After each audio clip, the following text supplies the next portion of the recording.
Allez, maintenant, place à la pratique. On va mettre en application ce que nous avons appris ensemble. Alors, je vous propose 3 petits exercices. Alors, on va commencer ici par le premier exercice. Donc là, je vais vous demander de créer une page PHP qui va afficher 2 variables, 2 contenus de variables. Une première variable qui sera le contenu de votre prénom et une deuxième variable qui sera le contenu de la date du jour. Je vous laisse réfléchir, faites une pause sur cette vidéo et ensuite on fait la correction ensemble. Alors, est-ce que vous y êtes arrivé? Allez, on y va. Bon. Donc là, ici, on a notre fichier index.php.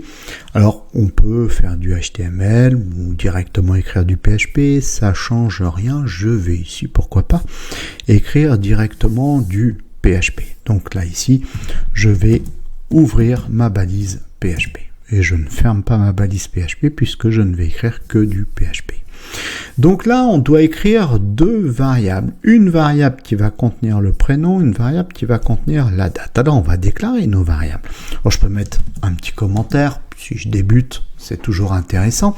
Et je vais mettre liste des variables. Voilà.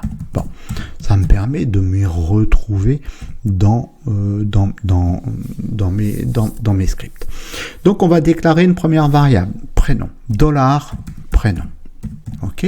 Et on va lui affecter une valeur avec des doubles cotes puisqu'il s'agira d'une chaîne de caractères et je n'oublie pas le point-virgule pour dire que l'instruction est terminée. Et on va mettre son prénom. Par exemple, je mets le mien. Bon. Ensuite, on va créer une autre variable qui va contenir la date du jour. On va l'appeler date. Alors, par des soucis de professionnalisme et de lecture de plus agréable, c'est toujours bien de mettre des signes égaux comme ça, l'un en dessous de l'autre. Bon, vous voyez que là, il n'est pas content, puisque là, pour l'instant, je dois lui affecter quelque chose. J'ai encore rien écrit et j'ai pas mis de point-virgule non plus. Bon. La date, on se rappelle, c'est une fonction. On l'avait vu au début, c'est la fonction qui s'appelle date. Et cette fonction date va prendre pour paramètre une chaîne de caractères. Et là, si je veux récupérer la date du jour, day. Ensuite, je peux mettre, par exemple, voilà, pour avoir ce genre de format, je mets un slash. Le mois, months. Et enfin, l'année. Alors, sur 2 chiffres ou sur 4 chiffres. Si je mets en minuscule, je l'aurai sur 2 chiffres. Voilà. On avait vu précédemment, c'était sur 4 chiffres. Donc, on avait écrit le Y en majuscule. Bon. Là, ici, on a défini nos variables. Et maintenant, on va écrire la phrase demandée. La phrase demandée, c'était d'afficher son prénom et la date du jour. OK. Alors, on va faire echo. On va mettre des doubles cotes et on va mettre tout de suite le point-virgule. On va dire je m'appelle. Vous voyez que là, le fait d'avoir fait des doubles cotes, je peux écrire une simple cote. J'aurais pas d'erreur. Si j'avais mis mon echo avec des simples cotes, à ce moment-là, j'aurais dû échapper la simple cote, ce qu'on avait vu tout à l'heure. Je m'appelle, je mets un espace.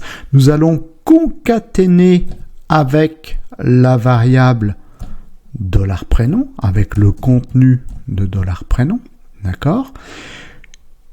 Et on va dire donc je m'appelle, donc le contenu de la variable, et aujourd'hui nous sommes le temps.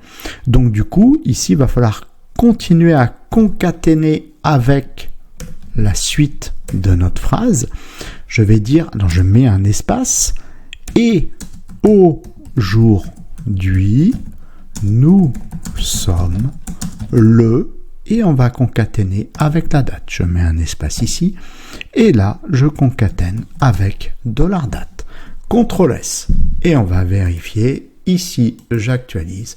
C'est bon, je m'appelle Karl, et aujourd'hui, nous sommes... Alors, j'ai juste un petit truc qui va pas. Hop, c'est pas méchant. Voilà.